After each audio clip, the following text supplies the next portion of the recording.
रामायण के अयोध्या कांड में यह प्रसंग आता है जब राजा दशरथ को अपने बड़े पुत्र राम को 14 वर्षों के लिए वनवास भेजना पड़ता है। यह घटना एक त्रासदी है जो न केवल राजा दशरथ और राम बल्कि पूरे अयोध्या राज्य और उनके नागरिकों को प्रभावित करती है। इस प्रसंग में विभिन्न कारण और पात्रों की भूमिका स्पष्ट होती है जो इस निर्णय को अपरिहार्य बना देते हैं। राजा दशरथ ने एक बार युद्ध के मैदान में कैकेयी को बचाया था। उनके अद्वितीय साहस और समर्पण से प्रभावित होकर दशरथ ने उन्हें 2 वरदान मांगने का अधिकार दिया था। वर्षों बाद जब राम का राज्याभिषेक निश्चित हुआ, कैकेयी की दासी मंथरा ने उनके मन में ईर्ष्या और भय भर दिया।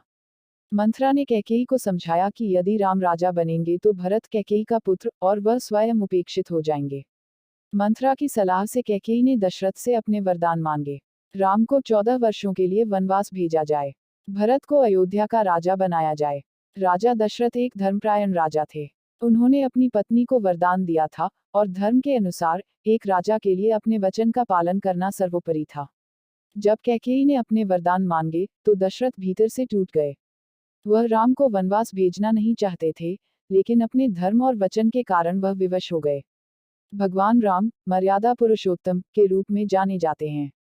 उन्होंने हमेशा अपने पिता और परिवार के आदर्शों का पालन किया। जब उन्हें पता चला कि कैकेयी ने उनके वनवास की मांग की है, तो उन्होंने इसे स्वीकार किया। राम का मानना था कि पिता का वचन पुत्र के लिए सबसे बड़ा धर्म है। उनकी दृष्टि में पिता की आज्ञा का पालन करना उनका प्रथम कर्तव्य है। वनवास के लिए उनकी स्वीकृति अयोध्या के लिए आदर्श शासन की नींव रखेगी। हालांकि भरत इस निर्णय में सीधे तौर पर शामिल नहीं थे, लेकिन मंथरा ने कैकेयी को यह विश्वास दिलाया कि भरत के भविष्य के लिए राम का वनवास आवश्यक है। कैकेयी ने यह निर्णय भरत के नाम पर लिया। हालांकि बाद में भरत ने इस निर्णय को स्वीकार नहीं किया और स्वयं को इसके खिलाफ बताया। राम के राज्याभिषेक की घोषणा के बाद अयोध्या में उत्सव का माहौल था। सभी प्रजा इस निर्णय से प्रसन्न थी। मंथरा, जो कैकेयी की दासी थी, ने इस पर नाखुशी व्यक्त की। उसने कैकेयी को यह बताया कि यदि राम राजा बनेंगे तो वह कैकेयी और भरत उपेक्षित हो जाएंगे। मंथरा ने कैकेयी के मन में यह भय भर दिया कि राम के राजा बनने के बाद कौशल्या राम की मां का प्रभाव बढ़ जाएगा।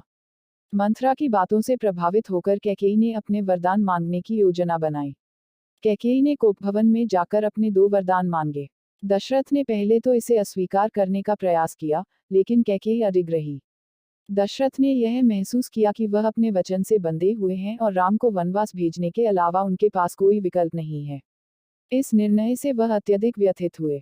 जब राम को इस निर्णय के बारे में पता चला तो उन्होंने बिना किसी विरोध के इसे स्वीकार कर लिया।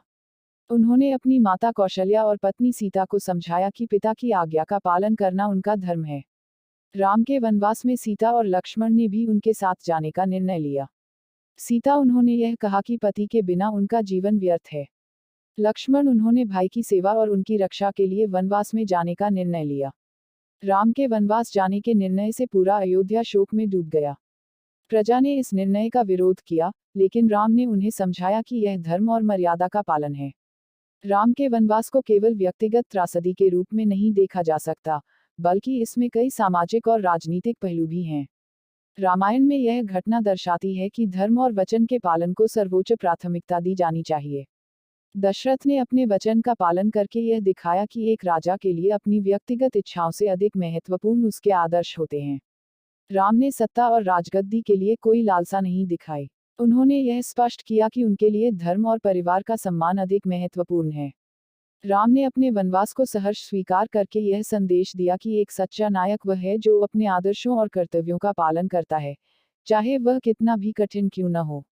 राजा दशरथ द्वारा राम को वनवास भेजने का निर्णय एक गहरे धर्म संकट और परिवार के भीतर के जटिल संबंधों का परिणाम था।